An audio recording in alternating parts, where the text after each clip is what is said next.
നമസ്തേ. Pittappilly agencies ജനസഭയിലേക്ക് എല്ലാ പ്രേക്ഷകർക്കും സ്വാഗതം. മാർച്ച് 10 കേരളത്തിൻ്റെ തെക്കേ അറ്റത്തുള്ള പാറശാലയിൽ നിന്ന് ആരംഭിച്ച ജനസഭ ഇന്ന് ചേരുന്നത് സപ്തഭാഷാ സംഗമ ഭൂമിയായ കാസർഗോഡാണ്. കാസർഗോഡ് ലോക്സഭാ മണ്ഡലത്തിൽപ്പെട്ട കാഞ്ഞങ്ങാട് നിയോജക മണ്ഡലത്തിലാണ് ഇന്ന് ജനസഭ ചേരുന്നത്. കാസർഗോഡ് ലോക്സഭാ മണ്ഡലം എല്ലാവർക്കും അറിയുന്നത് പോലെ കാസർഗോഡ് ജില്ലയിൽപ്പെട്ട 5 നിയമസഭാ മണ്ഡലങ്ങൾ, കണ്ണൂർ ജില്ലയിൽപ്പെട്ട 2 നിയമസഭാ മണ്ഡലങ്ങൾ ചേർന്നതാണ്. കമ്മ്യൂണിസ്റ്റ് ആചാര്യൻ AK ഗോപാലനെ തിരഞ്ഞെടുത്ത മണ്ഡലമാണ്, പാർലമെൻറ്റിലേക്ക് അയച്ച മണ്ഡലമാണ് കാസർഗോഡ്. അതുപോലെ മുൻ മുഖ്യമന്ത്രി EK നയനാരെ പരാജയപ്പെടുത്തിയ മണ്ഡലം കൂടിയാണ് കാസർഗോഡ്. CPM നേതാക്കളായ M രാമണ്ണറൈ, T Govindan, P Karunakaran ഇവരെയൊക്കെ 3 വീതം തവണ പാർലമെൻറ്റിലേക്ക് ഇവിടുത്തെ വോട്ടർമാർ തിരഞ്ഞെടുത്ത് അയച്ചിട്ടുണ്ട്. ഇപ്പോഴത്തെ മന്ത്രി കടന്നപ്പള്ളി രാമചന്ദ്രനെ 2 തവണ കാസർഗോഡുകാർ പാർലമെൻറ്റിലേക്ക് തിരഞ്ഞെടുത്ത് അയച്ചിട്ടുണ്ട്. നിലവിലുള്ള അവസ്ഥ നമുക്ക് നോക്കാം. സിറ്റിംഗ് MP കോൺഗ്രസ് നേതാവ് രാജ്മോഹൻ ഉണ്ണിത്താൻ വീണ്ടും ജനവിധി തേടുന്നു. അദ്ദേഹത്തിൻ്റെ പ്രധാന എതിരാളികൾ CPM നേതാവ് ശ്രീ MV ബാലകൃഷ്ണൻ മാസ്റ്ററാണ്. BJP താമര ചിഹ്നത്തിൽ മത്സരിക്കുന്നത് ML അശ്വിനിയാണ്. വളരെ ശക്തമായ ഒരു പോരാട്ടത്തിന് കാസർഗോഡ് സാക്ഷ്യം വഹിക്കും എന്ന് തന്നെയാണ് ഞങ്ങൾ പ്രതീക്ഷിക്കുന്നത്. ഞങ്ങൾ ക്ഷണം സ്വീകരിച്ച് 3 മുന്നണികളുടെയും പ്രതിനിധികൾ ഇന്നിവിടെ എത്തിച്ചേർന്നിട്ടുണ്ട്. അവരെ പരിചയപ്പെടാം. UDFനെ പ്രതിനിധീകരിച്ച് കോൺഗ്രസ് നേതാവ് ശ്രീ CV ഭാവനൻ, അദ്ദേഹത്തെ സ്നേഹാദരങ്ങളോടെ സ്വാഗതം ചെയ്യുന്നു.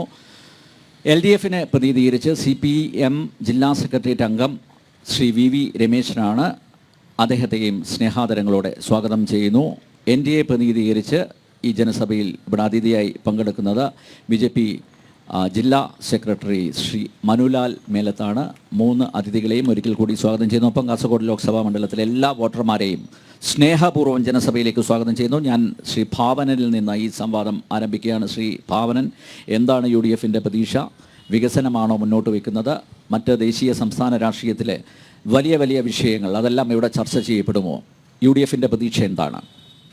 ഈ തെരഞ്ഞെടുപ്പ് 18ാമത് ലോകസഭയിലേക്കുള്ള തെരഞ്ഞെടുപ്പാണ്. അതുകൊണ്ട് തന്നെ ഇന്ത്യൻ രാഷ്ട്രീയം വളരെ കൃത്യമായി ഇവിടെ ചർച്ച ചെയ്യപ്പെടും. പ്രബുദ്ധരായ വോട്ടർമാരാണ് നമ്മുടെ കാസർഗോഡ് പാർലമെൻറ്റ് നിയോജക മണ്ഡലത്തിലുള്ളത്. അതുപോലെ തന്നെ കേന്ദ്ര സംസ്ഥാന ഗവൺമെൻറ്റുകളുടെ പ്രവർത്തനങ്ങളെക്കുറിച്ചും ജനവിരുദ്ധ നയങ്ങളെക്കുറിച്ചും ഈ തെരഞ്ഞെടുപ്പ് ചർച്ച ചെയ്യും. അതോടൊപ്പം തന്നെ കാസർഗോഡ് ജില്ലക്കകത്ത് കഴിഞ്ഞ 5 വർഷക്കാലമായി MP എന്നുള്ള നിലയിൽ ഈ നമ്മുടെ പ്രദേശത്തിന്, നമ്മുടെ പാർലമെൻറ്റ് മണ്ഡലത്തിന് അദ്ദേഹം നൽകിയ വികസന പ്രവർത്തനങ്ങൾ കൂടി ഈ നാട്ടിലെ ജനങ്ങൾ ഈ തെരഞ്ഞെടുപ്പിലൂടെ ചർച്ച ചെയ്യും. ഈ 3 കാര്യങ്ങൾ ചർച്ച ചെയ്താലും കാസർഗോഡ് ജില്ലയിലെ ജനങ്ങൾക്ക് അതിന് ഉത്തരം കണ്ടെത്താൻ കഴിയുക ഐക്യ ജനാധിപത്യ മുന്നണിയുടെ സ്ഥാനാർത്ഥി ശ്രീ രാജ്മോഹൻ ഉണ്ണിത്താന് വോട്ട് ചെയ്തുകൊണ്ട് മാത്രമായിരിക്കും എന്നുള്ള കാര്യത്തിൽ ഒരു തർക്കവുമില്ല. ഈ തെരഞ്ഞെടുപ്പിൽ കഴിഞ്ഞ പ്രാവശ്യം നേടിയ ഭൂരിപക്ഷത്തിൻ്റെ ഇരട്ടി ഭൂരിപക്ഷത്തിന് ശ്രീ രാജ്മോഹൻ ഉണ്ണിത്താൻ ഇവിടെ വിജയിക്കുമെന്നുള്ള കാര്യത്തിൽ ഒരു തർക്കവുമില്ല. ശ്രീ VV രമേശൻ, 2019 കൈവിട്ട മണ്ഡലം തിരിച്ചു പിടിക്കുമോ? ഞാൻ ആമുഖത്ത് ചൂണ്ടിക്കാണിച്ചതുപോലെ കമ്മ്യൂണിസ്റ്റ് നേതാക്കന്മാരെ, നിരവധി കമ്മ്യൂണിസ്റ്റ് നേതാക്കന്മാരെ പാർലമെൻറ്റിലേക്ക് അയച്ച മണ്ഡലമാണ് ഇത്. ഒരു ഇടവേളയ്ക്ക് ശേഷം വീണ്ടും മണ്ഡലം തിരിച്ചു പിടിക്കാനാവും എന്ന പ്രതീക്ഷയുണ്ടോ? ഇന്ത്യയിൽ പണ്ഡിറ്റ് ജവഹർലാൽ നെഹ്റു പ്രധാനമന്ത്രിയായിരിക്കുമ്പോൾ പ്രതിപക്ഷ നേതാവായിരുന്നു AK ഗോപാലൻ. പാവങ്ങളുടെ പടത്തലവൻ എന്ന് വിളിക്കുന്ന AKജിയെ പാർലമെൻറ്റിൽ അയച്ചപ്പോൾ AKജിയുടെ പ്രസംഗം കേൾക്കാൻ മണിക്കൂറുകളോളം പണ്ഡിറ്റ് ജവഹർലാൽ നെഹ്റു പാർലമെൻറ്റിലിരുന്ന ചരിത്രമുള്ള ആ കാസർഗോഡ് നിന്ന് AKജിയുടെ പിന്മുറക്കാരനായിട്ടുള്ള സഖാവ് MV ബാലകൃഷ്ണൻ മാഷെ ചരിത്ര ഭൂരിപക്ഷത്തോടുകൂടി ഇക്കുറി പാർലമെൻറ്റിലേക്ക് അയക്കാൻ കാസർഗോഡ് തയ്യാറെടുക്കുന്ന കാഴ്ചകളാണ് ഇന്ന് ജില്ലയിലെ ഈ 2 ജില്ലകളുമായി കല്യാശ്ശേരി മുതൽ മഞ്ചേശ്വരം വരെ നീണ്ടുകിടക്കുന്ന മണ്ഡലത്തിലെ ഇതുവരെയുള്ള പ്രവർത്തനങ്ങൾ വിലയിരുത്തുമ്പോൾ നമുക്ക് കാണാൻ വേണ്ടി കഴിയുന്നത്. ഇന്ത്യൻ രാഷ്ട്രീയം ചർച്ച ചെയ്യപ്പെടും, കേരള രാഷ്ട്രീയം ചർച്ച ചെയ്യപ്പെടും. കഴിഞ്ഞ 10 വർഷക്കാലം കെട്ട കാഴ്ചകളാണ് നമ്മൾ കണ്ടുകൊണ്ടിരിക്കുന്നത്. എന്തെല്ലാം വാഗ്ദാനങ്ങളായിരുന്നു. നരേന്ദ്രമോദിയുടെ നേതൃത്വത്തിലുള്ള BJP ഗവൺമെൻറ് കോർപ്പറേറ്റുകളുടെ ദാസന്മാരായിട്ട്, ദല്ലാളന്മാരായിട്ട്, ഏറ്റവും ഒടുവിൽ ഇലക്ട്രോൾ ബോണ്ട് ഉൾപ്പെടെയുള്ള ഭീമമായ അഴിമതിയുടെ അപ്പുപ്പന്താടികൾ അനന്തപുരിയിൽ വട്ടമിട്ട് പറക്കുമ്പോൾ ആ അഴിമതിക്കാരെ, വർഗീയവാദികളെ ഇന്ത്യൻ ഭരണകൂടത്തു നിന്നും ആ ഭരണസിരാ കേന്ദ്രത്തിൽ നിന്നും പിടിച്ച് താഴെ ഇറക്കാനുള്ള പോരാട്ടമാണ് ഇന്ന് ഇന്ത്യൻ രാഷ്ട്രീയത്തിൽ ഈ 18ാമത് ലോക്സഭാ തെരഞ്ഞെടുപ്പ് നൽകുന്ന സന്ദേശം എന്ന് സൂചിപ്പിക്കാൻ ഞാൻ ആഗ്രഹിക്കുന്നു. യെസ്, മനുലാൽ, ഒരു വനിതയാണ് ഇക്കുറി സ്ഥാനാർത്ഥി ആക്കിയിരിക്കുന്നത്. NDAയുടെ പ്രതീക്ഷകൾ എന്തൊക്കെയാണ്? കഴിഞ്ഞ 10 വർഷക്കാലമായിട്ട് നമ്മുടെ രാജ്യം ഭരിച്ചുകൊണ്ടിരിക്കുന്ന നരേന്ദ്രമോദി സർക്കാർ വളരെ വിപ്ലവകരമായിട്ടുള്ള ഒട്ടനവധി മാറ്റങ്ങൾ നമ്മുടെ രാജ്യത്ത് കൊണ്ടുവന്നിട്ടുണ്ട്. ഒട്ടനവധി ജനോപകാരപ്രദമായിട്ടുള്ള പദ്ധതികൾ പ്രഖ്യാപിച്ചിട്ടുണ്ട്. അതിൻ്റെയൊക്കെ ഭാഗമായി നമ്മുടെ ഈ കാസർഗോഡ് പാർലമെൻറ്റ് മണ്ഡലത്തിനും ഒട്ടനവധി പദ്ധതികളുടെ ആനുകൂല്യങ്ങൾ ലഭിച്ചിട്ടുണ്ട്.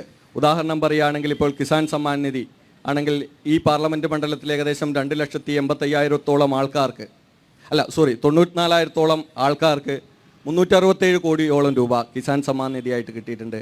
അതേപോലെ തന്നെ ഈ പാർലമെൻറ്റ് മണ്ഡലത്തിൽ ആയുഷ്മാൻ ഭാരത് പദ്ധതി പ്രകാരം 2,85,000-ഓളം പേർക്ക് ആയുഷ്മാൻ ഭാരത് കാർഡ് ലഭിച്ചിട്ടുണ്ട്. ഏകദേശം 30ഓളം ഹോസ്പിറ്റലുകളിൽ നിന്നായി 2024 ഫെബ്രുവരി മാസത്തോടുകൂടി ഏകദേശം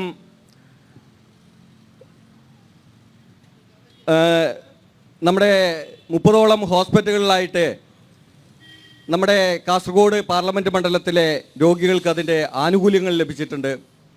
അതേപോലെ തന്നെ ഒട്ടനവധി പദ്ധതികൾ, ഉജ്ജ്വൽ യോജനയായാലും അങ്ങനെയുള്ള ഒട്ടനവധി പദ്ധതികളുടെ ആനുകൂല്യം നമ്മുടെ ഈ കാസർഗോഡ് പാർലമെൻറ്റ് മണ്ഡലത്തിലും ലഭിച്ചിട്ടുണ്ട്. അതോടൊപ്പം തന്നെ രാജ്യത്ത് വന്നിരിക്കുന്ന വലിയ വിപ്ലവകരമായ മാറ്റം നമ്മുടെ ഈ കാസർഗോഡ് പാർലമെൻറ്റ് മണ്ഡലത്തിൽ അടക്കം നമ്മുടെ അടിസ്ഥാന സൗകര്യ മേഖലയായിട്ടുള്ള ഈ ദേശീയപാതയിൽ വന്നിരിക്കുന്ന വലിയൊരു മാറ്റം എന്ന് പറയുന്നത് നമ്മുടെ തലപ്പാടി മുതൽ നമ്മുടെ കല്യാശ്ശേരി അതെല്ലാം തളിപ്പറമ്പ് വരെയുള്ള ഈ പദ്ധതിക്കായിട്ട് ഏകദേശം 10,202 കോടിയോളം രൂപ ചെലവാക്കിയ ഒരു സാഹചര്യം. അങ്ങനെ വലിയ തോതിലുള്ള മാറ്റം ഈ രാജ്യത്ത് മൊത്തം വന്നിരിക്കുന്ന മാറ്റത്തിന് ആനുപാതികമായിട്ടുള്ള മാറ്റം നമ്മുടെ പാർലമെൻറ്റ് മണ്ഡലത്തിൽ ഉണ്ടായിട്ടുണ്ട്. അതോടൊപ്പം തന്നെ കാലങ്ങളായിട്ട് ഈ പാർലമെൻറ്റിനെ പ്രതിനിധീകരിച്ചവർ, ഈ സംസ്ഥാനത്തെ ഭരിച്ചവർ അവഗണിച്ച ഈ കാസർഗോഡ് ജില്ലയിലെ ഒട്ടനവധി പ്രശ്നങ്ങളുണ്ട്. അത് ആരോഗ്യ മേഖലയിലും വിദ്യാഭ്യാസ മേഖലയിലേക്ക് ഒട്ടനവധി പ്രശ്നങ്ങളുണ്ട്. ആ പ്രശ്നങ്ങളൊക്കെ ഈ തെരഞ്ഞെടുപ്പിൽ ചർച്ചയാകും. അതൊക്കെ BJPക്ക് അനുകൂലമായി വരുന്ന ഒരു സാഹചര്യം ഈ തെരഞ്ഞെടുപ്പിൽ ഉണ്ടാകുമെന്നാണ് BJPയുടെ പ്രതീക്ഷ. യെസ്, കോൺഗ്രസിൻ്റെയും CPMൻ്റെയും BJPയുടെയും പ്രതിനിധികൾ അവരുടെ രാഷ്ട്രീയ നിലപാടുകൾ വിശദീകരിച്ച് കഴിഞ്ഞിരിക്കുന്നു. രാജ്മോഹൻ ഉണ്ണിത്താനോ, ബാലകൃഷ്ണൻ മാസ്റ്ററോ, അശ്വിനിയോ?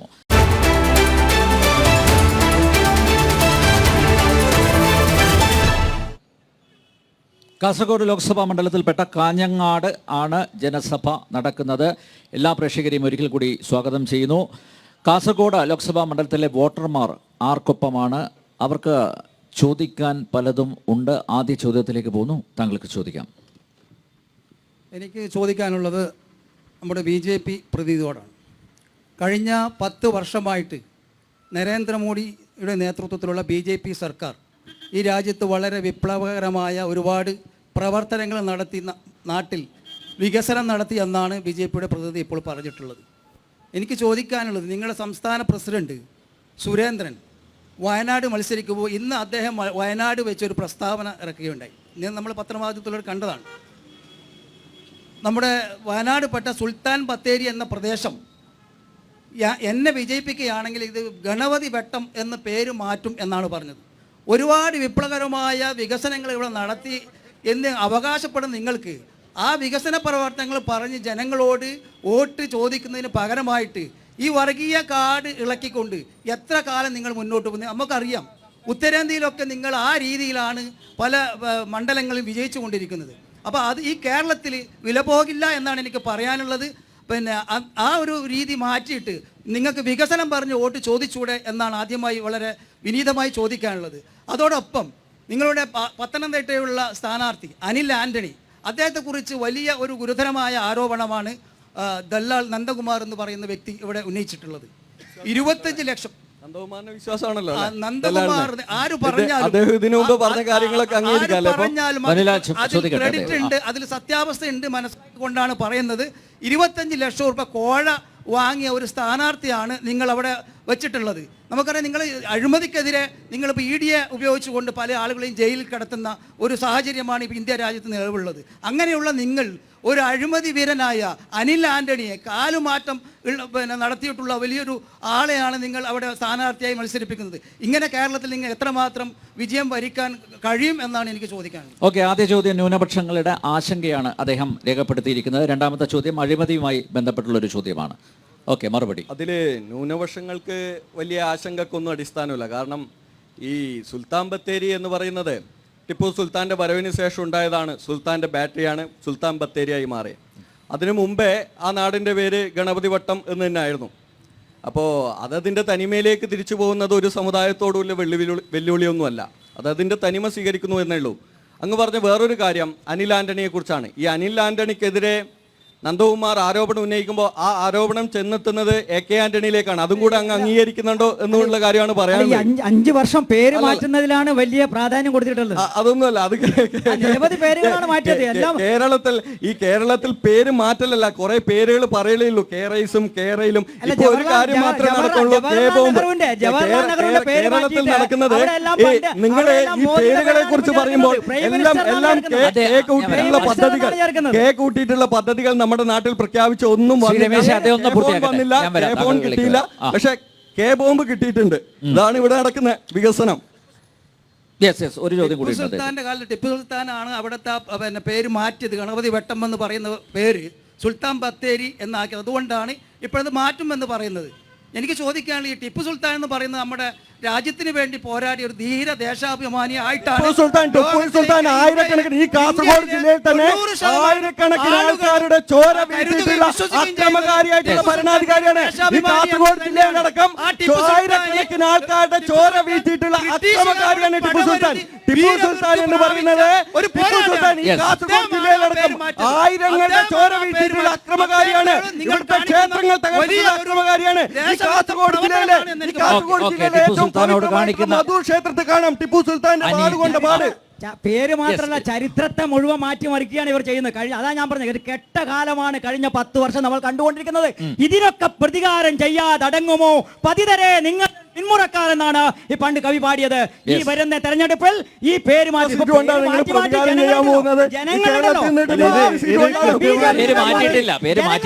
ഞങ്ങൾ BJPയുടെ പേര് മാറ്റി ബോണ്ട് പാർട്ടി എന്നാണ്. ഇപ്പൊ ഭാരതീയ ജനതാ പാർട്ടി അല്ല, ബോണ്ട് പാർട്ടിയാക്കി ജനതാ പാർട്ടിയാക്കി മാറ്റി ഇവരെ.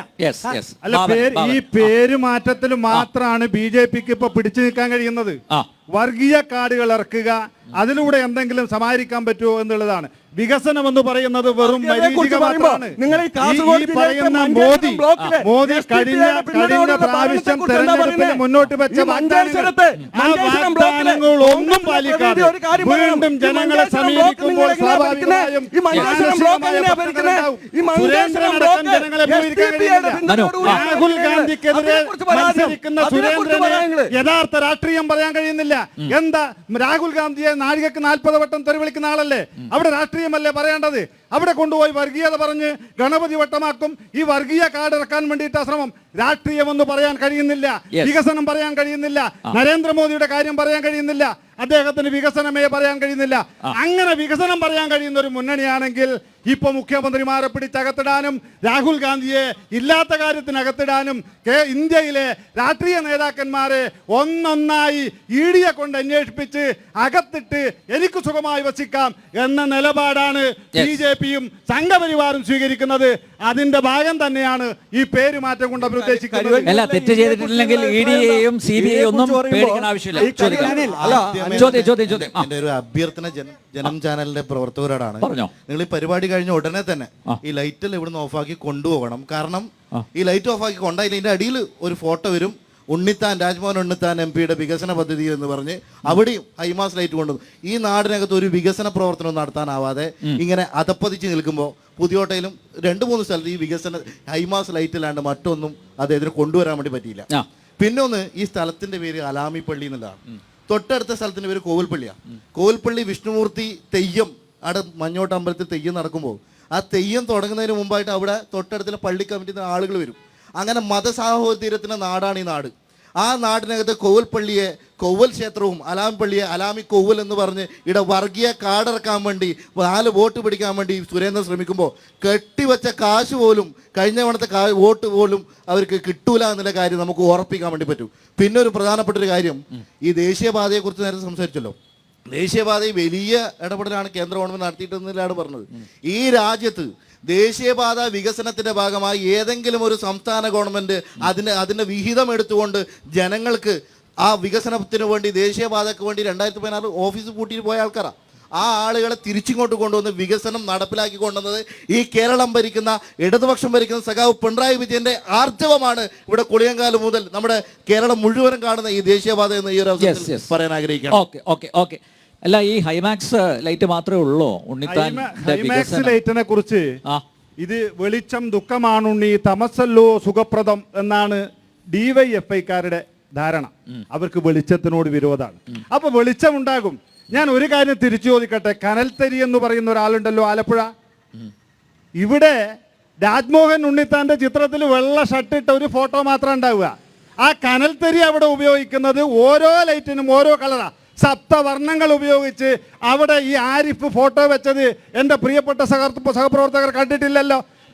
കുറിയിടും, അത് അവരുടെ വിശ്വാസത്തിന്റെ ഭാഗമാണ്. നെറ്റിയിൽ തഴമ്പുണ്ടാവും, കുറിയുണ്ടാവും, കുരിശുണ്ടാകും. അതൊക്കെ വ്യക്തിപരമായ കാര്യങ്ങളാണ്. അതിലൊന്നും രാഷ്ട്രീയം കലർത്തേണ്ട കാര്യമില്ല. അത് വിശ്വാസത്തിന്റെ ഭാഗമായി അവരവർ സ്വീകരിക്കുന്ന കാര്യമാണ്. പിന്നെ ഈ പറയുന്ന ഹൈവേ ഇന്നും ഇന്നലെയും തുടങ്ങിയതല്ല. 1957 ഈ രാജ്യത്തിന് ഹൈവേ എന്ന് പറയുന്ന നാഷണൽ ഹൈവേ സംവിധാനം കൊണ്ടുവന്നത് പണ്ഡിറ്റ് ജവഹർലാൽ നെഹ്റുവാണ്. പണ്ഡിറ്റ് ജവഹർലാൽ നെഹ്റു ഈ രാജ്യത്താകമാനം നാഷണൽ ഹൈവേ ഉണ്ടാക്കി.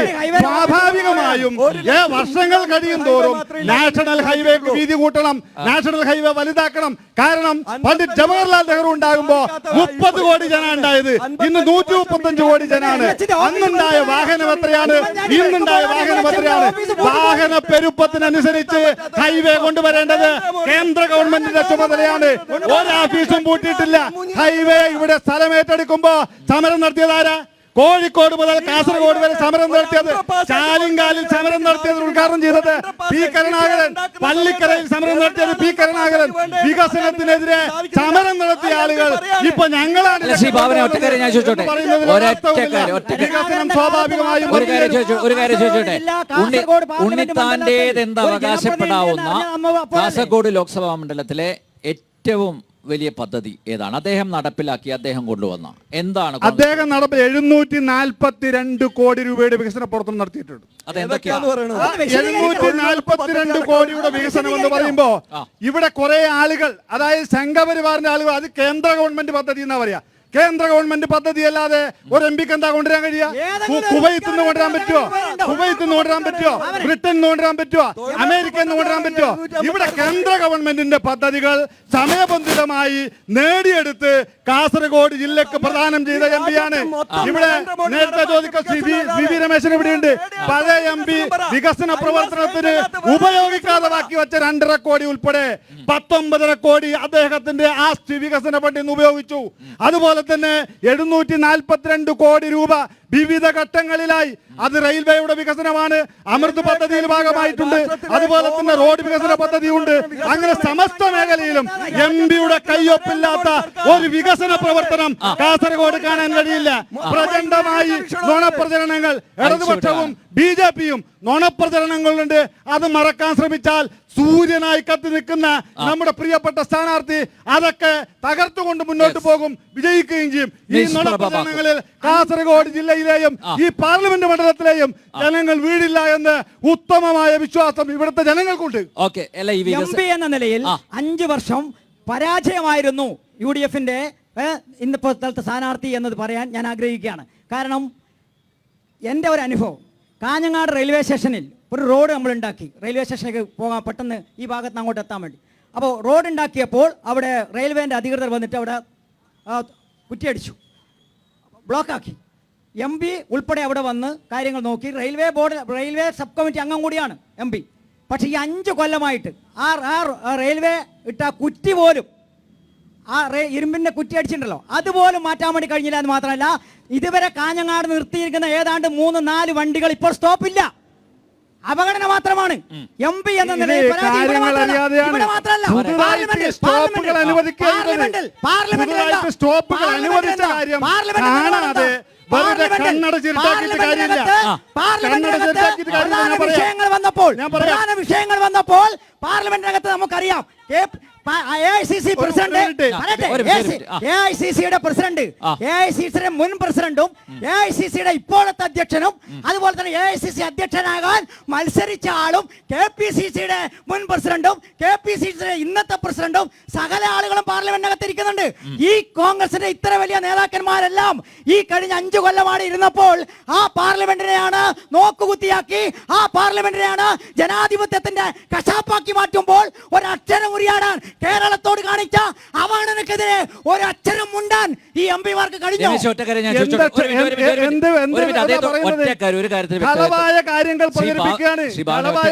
ഭാവന ഒറ്റ കാര്യം, അതായത് കാസർഗോഡ് ലോക്സഭാ മണ്ഡലത്തെ ഞാൻ ആമുഖത്ത് ചൂണ്ടിക്കാണിച്ചു. കാസർഗോഡ് ലോക്സഭാ മണ്ഡലത്തെ ലോക്സഭയിൽ ഏറ്റവും കൂടുതൽ പ്രതിനിധീകരിച്ചത് CPM-ന്റെ അംഗങ്ങളാണ്. എത്ര ടേം ഇരുന്നു? അവര് കൊണ്ടുവന്ന വികസന പ്രവർത്തനങ്ങൾ അതെടുത്ത് കാണിക്കാനില്ലേ? ഇഷ്ടം പോലെ പറയാം, വളരെ ഓളം പറയാം. ഞാനിടാ ഈ കാസർഗോഡ് ജില്ലയിലെ വിദ്യാഭ്യാസ സ്ഥാപനങ്ങൾ എടുക്കൂ. ആ വിദ്യാഭ്യാസ സ്ഥാപനങ്ങൾ, ആരോഗ്യ സ്ഥാപനങ്ങൾ, ഈ ജില്ലയിലെ സ്കൂളുകൾ, ഈ ജില്ലയിലെ കോളേജുകൾ ആരാ കൊണ്ടുവന്നത്? ഇന്ന് ഞാൻ പറയട്ടെ, ഈ 5 കൊല്ലത്തിനുള്ളിൽ ഏതെങ്കിലും ഒരു കെട്ടിടത്തിൽ ഉദ്ഘാടകനായോ അധ്യക്ഷനായോ MP-യുടെ പേരുണ്ടോ? കാരണം എന്താ? MP ഫണ്ടല്ല, മുഖ്യാതിഥിയായിട്ടുണ്ടാകാം. പക്ഷേ P കരുണാകരൻ 15 കൊല്ലക്കാലം ഈ മണ്ഡലത്തെ പ്രതിനിധീകരിച്ചപ്പോൾ ഈ ജില്ലയിലെ ഓരോ വിദ്യാലയങ്ങളും ഓരോ ആരോഗ്യ മേഖലയും എൻഡോസൾഫാനുമായി ബന്ധപ്പെട്ടും ഈ കാസർഗോഡ് പാർലമെന്റ് മണ്ഡലത്തിൽ കൊണ്ടുവന്നത് കോടികളാണ്. അതിന്റെ വികസന പ്രവർത്തനങ്ങൾ നമുക്ക് ഇന്ന് കാണാൻ വേണ്ടി കഴിയും. ഒരു കോടിയില്ല. ഇത് സ്വാഭാവികമായും മാർക്സിസ്റ്റ് പാർട്ടിയുടെ ആഫീസുകളായി പ്രവർത്തിക്കുന്ന മാർക്സിസ്റ്റ് പാർട്ടിയുടെ ആഫീസുകൾക്ക്, പ്രത്യേകിച്ച് മാർക്സിസ്റ്റ് പാർട്ടിയുടെ ആഫീസുകൾക്ക് സംഭാവന കൊടുക്കുന്നത് പോലെ എന്തായാലും വികസനത്തിന്റെ കാര്യത്തിൽ ഞാൻ ചോദിക്കട്ടെ, ബാക്കി വെച്ച ചെലവാക്കാതെ വെച്ച തുക പോലും പരിഗണിച്ചില്ല. ഈ എൻഡോസൾഫാൻ ദുരിതബാധിതരുടെ പ്രശ്നങ്ങൾക്ക് ശാശ്വതമായിട്ടുള്ള ഒരു പരിഹാരം ഉണ്ടാവുന്നില്ലല്ലോ. എന്താ കാര്യം? നമ്മുടെ ആരാണ് എൻഡോസൾഫാൻ ദുരിതബാധിതർക്ക് സുപ്രീം കോടതിയുടെ വിധിയുടെ അടിസ്ഥാനത്തിൽ അവർക്ക് കൊടുക്കേണ്ട ആ തുക വാങ്ങിച്ചു കൊടുക്കേണ്ടതാരാ? സംസ്ഥാന ഗവൺമെന്റ് ആണ്. സംസ്ഥാന ഗവൺമെന്റ് ഇക്കാര്യത്തിൽ അനങ്ങാപ്പാറ നിയമമാണ് സ്വീകരിക്കുന്നത്. സംസ്ഥാന ഗവൺമെന്റ് അല്ലേ ഇവിടെ പ്രിയപ്പെട്ട ഉമ്മൻചാണ്ടി ഉണ്ടാകുമ്പോൾ കൊണ്ടുവന്ന അവർക്ക് ഒരു ചോദ്യം ഞാൻ ചോദിക്കാം. എൻഡോസൾഫാൻ ദുരിതബാധിതരുമായിട്ട് ഇവിടെ ഒരു സെല്ലുണ്ടല്ലോ. ആ സെല്ല് എത്ര വർഷമായി യോഗം ചേർന്നിട്ട്? മറുപടി പറയണ്ടേ VV രമേശൻ?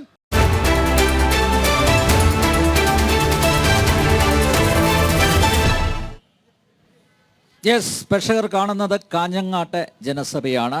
കാസർഗോഡ് ലോക്സഭാ മണ്ഡലത്തിലെ വോട്ടർമാർ പ്രതികരിച്ചുകൊണ്ടിരിക്കുന്നു. വീണ്ടും അവരുടെ ചോദ്യങ്ങളിലേക്ക് പോവാണ്. ചോദ്യം കാസർഗോഡ് ജില്ല എൻഡോസൾഫാൻ ബാധിത പ്രദേശമാണ്. ഈ ജനുവരി 30-ാം തീയതി മുതൽ കാഞ്ഞങ്ങാട് മിനി സിവിൽ സ്റ്റേഷൻ്റെ മുമ്പിൽ അനിശ്ചിതകാല സത്യാഗ്രഹം നടത്തി വരികയാണ്. ഇന്ന് 73 ദിവസം പിന്നിട്ടിരിക്കുകയാണ്. അതിന് മുന്നോടിയായിട്ട് ഇന്ന് ശ്രീരാഘവൻ എന്ന് പറയുന്ന എൻഡോസൾഫാൻ രോഗബാധിതനായി വിദഗ്ധ ചികിത്സ കിട്ടാതെ മംഗലാപുരം എത്തിവെച്ച് മരണമടഞ്ഞിരിക്കുകയാണ്. അദ്ദേഹത്തിൻ്റെ ജ്യേഷ്ഠനും അതേ അസുഖമാണ്. 73 ദിവസം പിന്നിട്ട ഈ സമരത്തിലേക്ക് 3 രാഷ്ട്രീയ പ്രതിനിധികളോടുമായിട്ടാണ് എൻ്റെ ചോദ്യം. എത്ര പ്രാവശ്യം ആ സമരപന്തൽ സന്ദർശിച്ചു? അല്ലെങ്കിൽ അവർക്ക് വേണ്ടി നിങ്ങൾ എന്ത് ചെയ്തു ഇതുവരെ? കാസർഗോഡ് നിന്ന് കേൾക്കുമ്പോൾ തന്നെ എൻഡോസൾഫാൻ ബാധിതര അവരുടെ ദയനീയമായിട്ടുള്ള മുഖമാണ് നമ്മുടെ മനസ്സിലേക്ക് ഓടിയെത്തുന്നത്. ശ്രീ രമേശൻ, അതിനൊരു ശാശ്വത പരിഹാരം എന്തുകൊണ്ടും ഉണ്ടാകുന്നില്ല? എവിടെയാണ് തടസ്സം?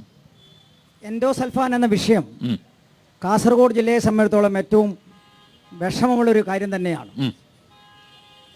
ദുഃഖത്തിൻ്റെ പെരുമഴയാണ് ഈ വിഷം നമ്മുടെ ജില്ലക്കകത്ത് പണ്ട് അടിച്ചപ്പോൾ ഉണ്ടാക്കിയത്. എന്നാൽ ഈ വിഷയം ഉയർത്തിക്കൊണ്ടുവന്നത് അവിടുത്തെ പ്രാദേശികമായിട്ടുള്ള സാമൂഹ്യ പ്രവർത്തകർ, അതുപോലെ തന്നെ അംബികാസുധൻ മാങ്ങാടിൻ്റെ പ്രസിദ്ധമായ നോവൽ, അദ്ദേഹത്തിൻ്റെ നേതൃത്വത്തിലുള്ള സാമൂഹ്യ പ്രവർത്തനം, അങ്ങനെ നിരവധി സാമൂഹ്യ പ്രവർത്തകർ, പുഞ്ചിരി എന്ന് പറയുന്ന ക്ലബ്ബ്, അതുപോലെ ഈ വിഷയം ഏറ്റവും ജനങ്ങളെ മുമ്പിലേക്ക് എത്തിയത് VS പ്രതിപക്ഷ നേതാവായിരിക്കുമ്പോൾ VS അച്യുതാനന്ദൻ പ്രതിപക്ഷ നേതാവായി പിന്നെ മുഖ്യമന്ത്രിയായി. അപ്പോഴാണ് ഇത് വലിയ ദുരന്തമാണ് കാസർഗോഡ് സമ്മാനിച്ചത്, അതിന് പരിഹാരം കാണണം എന്ന് പറഞ്ഞ് അവരെ ചേർത്ത് പിടിക്കാൻ കേരളത്തിലെ ഇടതുപക്ഷ ഗവൺമെൻറ്, VSൻ്റെ ഗവൺമെൻറ് ആയാലും പിണറായിയുടെ ഗവൺമെൻറ് ആയാലും ഇപ്പോൾ ആ നടന്നുകൊണ്ടിരിക്കുന്ന പ്രവർത്തനങ്ങൾ, അവരുടെ പ്രയാസങ്ങളും പ്രശ്നങ്ങളും മനസ്സിലാക്കി അവരെ ചേർത്ത് പിടിക്കുന്ന ഒരു ഗവൺമെൻറ്റാണ് ഇന്നുള്ളത്. ഈ പ്രശ്നം കോടതി വരെ, സുപ്രീം കോടതി വരെ പോയത് ഇന്ത്യയിലെ പൊരുതുന്ന യുവജന പ്രസ്ഥാനമായ DYFI ആണ്. DYFI വലിയ സാമൂഹ്യ പ്രവർത്തനമാണ്, സേവന പ്രവർത്തനങ്ങളാണ് ഈ മേഖലയിലാകെ നടത്തിയിട്ടുള്ളത് എന്ന് ഈ നാടറിയുന്നതാണ്. അതുകൊണ്ട് ഞാൻ അതിനെ ചെറുതായി കാണുന്നൊന്നുമില്ല. അത് അവരുടെ കൂടെയാണ് ഞങ്ങൾ. ഇടതുപക്ഷ ഗവൺമെന്റിനെ സംബന്ധിച്ചിടത്തോളം, ഇടതുപക്ഷ പ്രവർത്തകരെ സംബന്ധിച്ചിടത്തോളം എൻഡോസൾഫാൻ ആ ദുരിത ബാധിതവുമായി ബന്ധപ്പെട്ട എത്ര കാര്യങ്ങൾ ചെയ്താലും മതിയാവില്ല.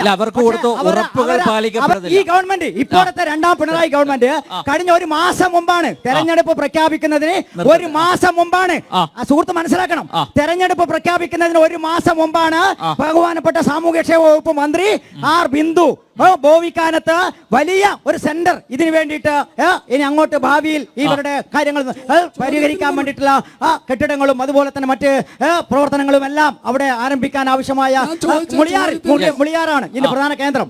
അവിടെ കഴിഞ്ഞ മാസമാണ് ഉദ്ഘാടനം ചെയ്തത്, റീഹാബിലിറ്റേഷൻ സെന്റർ ഉദ്ഘാടനം ചെയ്തത് കഴിഞ്ഞ മാസമാണ്. ഇതുപോലെ പുതിയ ലിസ്റ്റ് ഉണ്ടാക്കണം, ലിസ്റ്റിൽ ഉൾപ്പെടുത്തേണ്ടവരെല്ലാം ഉൾപ്പെടുത്തണം. ആരും അതിന് തടസ്സമില്ല, ഒരു തടസ്സമില്ല. അവരുടെ കൂടെയാണ്, അവരങ്ങനെ പറയും, അല്ല അവരങ്ങനെ പറയുന്നവരുണ്ട്, ആ പറയുന്നതില്ല രാഷ്ട്രീയം നമുക്ക് കൃത്യമായിട്ട് അറിയാം. പക്ഷേ ഇടതുപക്ഷ ഗവൺമെന്റും അതുപോലെ തന്നെ ഇടതുപക്ഷ പ്രസ്ഥാനവും എൻഡോസൾഫാന്റെ അവരുടെ കൂടെ തന്നെയാണ് എന്നാണ് എനിക്ക് അവസരത്തിൽ പറയാം. 2017 DYFI നടത്തിയിട്ടില്ല പറയാൻ കഴിയോ? ഇല്ല, പറയുന്നില്ല. DYFI ആണ് അത് ഉയർത്തിക്കൊണ്ടുവന്നത്. ഇന്ന് നിങ്ങൾ ഭരണപക്ഷത്താണ്, ഇന്നുണ്ട്, എന്നും DYFI ഉണ്ട്. ശ്രീ അനിൽ നമ്പ്യാർ, ഇവർ ഇലക്ഷൻ നോട്ടിഫിക്കേഷൻ വരുന്നതിന് 5 ദിവസങ്ങൾക്ക് മുമ്പേ കയ്യൂർ രക്തസാക്ഷി മണ്ഡപത്തിന് വേണ്ടി മാറ്റിവെച്ച 5 കോടി ഉണ്ടായിരുന്നെങ്കിൽ മതിയായിരുന്നു. ഇവരൊക്കെ പറയുമ്പോൾ വളരെ കൗതുകം തോന്നുന്നത് ആരോഗ്യ മേഖലയെ കുറിച്ച് ഇവർ രണ്ടുപേരും തർക്കിക്കുകയാണ്. നമ്മൾ ഇവിടെ നിൽക്കുന്ന സമയത്ത് എത്ര ആംബുലൻസുകളാണ് ഇതിലൂടെ കടന്നുപോയത്? എത്ര വർഷമായി ഇവർ മാറി മാറി നമ്മുടെ ജില്ലയെ പ്രതിനിധീകരിക്കുന്നു ഇവരുടെ 2 പാർട്ടിയുടെ നേതാക്കന്മാർ. ഈ കാസർഗോഡ് ജില്ലയിലെ ഉമ്മൻചാണ്ടി, അല്ല രമേശ് ഞാൻ പറയട്ടെ, ഉമ്മൻചാണ്ടിയുടെ കാലഘട്ടത്തിൽ ഒരു തറക്കല്ലിട്ട ഉക്കിനെടുക്കൽ ഒരു മെഡിക്കൽ കോളേജ് ഉണ്ട്. ഇവര് ഭരണത്തിൽ വന്ന് ഉമ്മൻചാണ്ടിയുടെ കാലഘട്ടം കഴിഞ്ഞു CPM വന്ന് 8 വർഷമായി ഇതുവരെ ആ മെഡിക്കൽ കോളേജ് ഒന്നും തുറക്കാൻ സാധിച്ചിട്ടില്ല. നമ്മുടെ കോവിഡ് വന്ന സമയത്ത് എവിടെ അഡ്മിനിസ്ട്രേഷൻ ബ്ലോക്ക് ഉണ്ടായതുകൊണ്ട് കാര്യമില്ലല്ലോ, അഡ്മിനിസ്ട്രേഷൻ ബ്ലോക്ക് ഉണ്ടായതുകൊണ്ട് കാര്യമില്ല. അഡ്മിനിസ്ട്രേഷൻ ബ്ലോക്ക് എന്താ കാര്യം?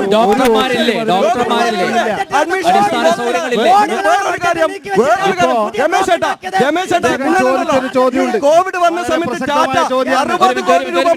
ടാറ്റ ഹോസ്പിറ്റൽ കൊടുത്തു. ഈ ആരോഗ്യ മേഖലയിൽ ഇത്രയും പിന്നോക്കം നിൽക്കുന്ന ഈ കാസർഗോഡ് ജില്ലയിൽ ടാറ്റ ഹോസ്പിറ്റൽ എന്തായി പൊളിച്ചു നീക്കുക? ഇവര് വിദ്യാഭ്യാസത്തെ കുറിച്ച് പറഞ്ഞില്ലേ? വിദ്യാഭ്യാസത്തെ കുറിച്ച് പറഞ്ഞില്ലേ? രാവിലെ നമ്മളൊന്ന് കാസർഗോഡ് അല്ലെങ്കിൽ കാഞ്ഞങ്ങാട് റെയിൽവേ സ്റ്റേഷനിലൊന്ന് പോയി നോക്കണം. ആയിരക്കണക്കിന് വിദ്യാർത്ഥികളാ ഉന്നത വിദ്യാഭ്യാസത്തിന് വേണ്ടി കർണാടകയിലേക്ക് പോകുന്നത്, മംഗലാപുരത്തേക്ക് പോകുന്നത്. ഇതാണ് ഇവർ 2 മുന്നണികളും മാറി മാറി പ്രതിനിധീകരിച്ചിട്ട് ഈ കാസർഗോഡ് പാർലമെന്റ് മണ്ഡലത്തിന് കിട്ടിയിരിക്കുന്ന വികസനം അവഗണന മാത്രമാണ്.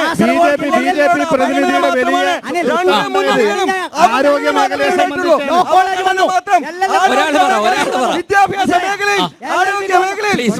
മേഖലയിൽ കോളേജ് വന്നു, എഞ്ചിനീയറിംഗ് കോളേജ് വന്നു. ഇന്ന് കാസർഗോഡ് ജില്ലയിൽ കാണുന്ന ഏത് വിദ്യാഭ്യാസ സ്ഥാപനം എടുത്തോ ഒന്നുമില്ല. കാസർഗോഡിനെ ഇത്രയേറെ താഴത്തേക്ക് കൊണ്ടുവന്നത് ഇടതുപക്ഷ മുന്നണിയാണ്. ഒരു വികസന പ്രവർത്തനം നടത്താൻ കഴിഞ്ഞിട്ടില്ല. ഞാൻ ചോദിക്കട്ടെ, ഒറ്റുത്തരം ഞാൻ പറയാം, ഞാൻ അതിലേക്ക് വരാം. അദ്ദേഹം ഒരു ചോദ്യം ചോദിച്ചു എൻഡോസൾഫാന്റെ വിഷയത്തിൽ. 1031 പേർ പുറത്താണ്. ആ 1031 പേരെ ഉൾപ്പെടുത്തുന്നതിൽ എന്താ തടസ്സം? MP ആണ് ചേർക്കേണ്ടത്. ആ 1031 ആളെ ചേർക്കണമെങ്കിൽ എൻഡോസൾഫാന്റെ സെല്ല് യോഗം ചേരണം. 8 വർഷമായി സെല്ല് യോഗം ചേരുന്നില്ല. ആ ആളുകളെ ഉൾപ്പെടുത്തുന്നില്ല. 8 വർഷമായി. ഞാൻ ചോദിക്കട്ടെ, ആരായി സെല്ലിന്റെ ചെയർമാൻ? ഇപ്പോ ഏത് മന്ത്രിക്കാ ചാർജ്? അതുകൂടെ ഒരു മന്ത്രിക്കും ചാർജില്ല. എൻഡോസൾഫാൻകാരെ വഞ്ചിക്കുന്ന നിലപാടാണ്. സാമൂഹ്യക്ഷേമ മന്ത്രിയുടെ പേര് പറഞ്ഞോ? ഒന്നുമില്ല. മന്ത്രിക്ക് ചാർജ് കൊടുത്തിരുന്നു നേരത്തെ. ഇപ്പൊ ഈ ജില്ലക്ക് എൻഡോസൾഫാന്റെ ചാർജ് ഇല്ല, മന്ത്രിയേ ഇല്ലാത്ത അവസ്ഥയാണ്. 8 വർഷമായി ഒരു യോഗം ചേർന്നിട്ട്. എന്നാ ഞാൻ പറയട്ടെ, ആ സെല്ലിന്റെ അവസാന യോഗം ചേർന്ന ഡേറ്റ് ഒന്ന് പറഞ്ഞേ. ബിജെപിയുടെ പ്രതിനിധി പറഞ്ഞ ആരോഗ്യ മേഖലയിൽ ഭയങ്കര പ്രശ്നം. ആരോഗ്യ മേഖലയിൽ ഇവിടെ കേന്ദ്ര സർവകലാശാല വന്നപ്പോ ആ കേന്ദ്ര സർവകലാശാലയുടെ ഭാഗമായി മെഡിക്കൽ കോളേജ് വേണം. ആ മെഡിക്കൽ കോളേജ് കൊണ്ടുവരുന്നതിന് വേണ്ടി അന്നത്തെ UPA ഗവൺമെന്റ് ആലോചിച്ചതാണ്. ആ പദ്ധതി അട്ടിമറിച്ചത് BJP ആണ്. ഇവിടെ കർണാടക ലോബിയുമായി ബന്ധപ്പെട്ട് BJP ഇവിടെ നടക്കുന്ന ആശുപത്രി വികസനത്തിന് BJP എതിരാണ്. ഇവിടെ നമ്മുടെ ഹോസ്പിറ്റൽ ഉണ്ടായി, മെഡിക്കൽ കോളേജ്, നാണക്കേടുണ്ടാകുക. ഏത് ലോബി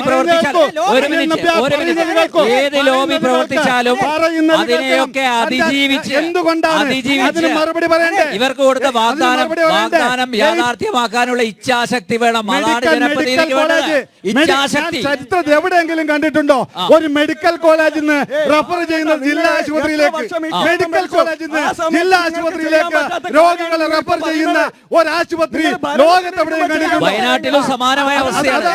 ജില്ലാ ആശുപത്രിയിലേക്ക് ആരാണ് ഉത്തരവാദി? ആ മെഡിക്കൽ കോളേജ് പോസ്റ്റുകൾ സൃഷ്ടിക്കുന്നില്ല, രോഗികളില്ല. എന്താ ചെയ്യാ?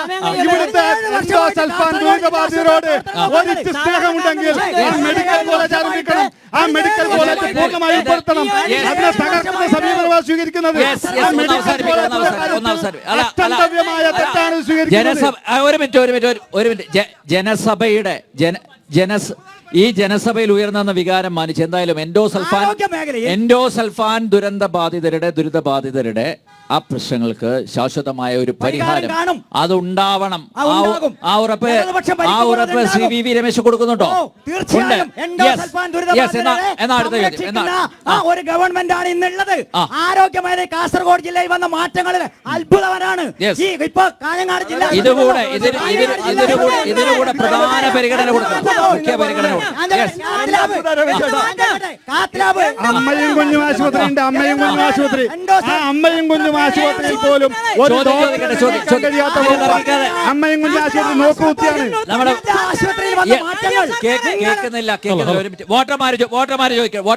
വോട്ടർമാര് ചോദിക്കട്ടെ. ബിജെപിയുടെ പ്രതിനിധിയോട് ഒരു ചോദ്യം. ഇപ്പൊ ബിജെപിയുടെ പ്രതിനിധി പറഞ്ഞു ആദ്യം കിസാൻ സമ്മാൻ പദ്ധതി നടപ്പിലാക്കിയത്. എന്ത് TV തുറന്നാലും ഇത് തുറന്നാലും ഒരു 10 ദിവസം മുമ്പ് വരെ കാണും മോദിയുടെ ഗ്യാരണ്ടി ആയിരുന്നു. ഈ കിസാൻ സമ്മാൻ പദ്ധതി ഈ ആദ്യം തുടങ്ങിയതല്ലാതെ ഇപ്പോഴും അത് അത്രയും പ്രായോഗികമായി നടന്നു പോകുന്നുണ്ടോ? ഒരു മിനിറ്റ് ഞാൻ ചോദിക്കട്ടെ. നിങ്ങൾക്ക് നിങ്ങളോട് തെളിവടക്കം തരാം. നിങ്ങൾ ചോദ്യം ചോദിക്കട്ടെ. നിങ്ങൾ ഉത്തരം പറയുന്നത് ചോദ്യം ചോദിച്ചു പറയൂ. കാഞ്ഞങ്ങാട് നഗരസഭയിലെ 22ാം വാർഡിൽ താമസിക്കുന്ന ഒരു പൗരനാണ് ഞാൻ. ഈ കാഞ്ഞങ്ങാട് നഗരസഭ 22ാം വാർഡിൽ 7 വ്യക്തികൾക്ക് കിസാൻ സമ്മാൻ പദ്ധതി കിട്ടുന്നില്ല. ഞാൻ 6000 രൂപ കിട്ടിയില്ലേ? അതിന്റെ ഘട്ടം ഘട്ടമായി കൃഷിഭവനിൽ ജില്ലയിൽ പിന്നെ ആയില്ല പറയാം.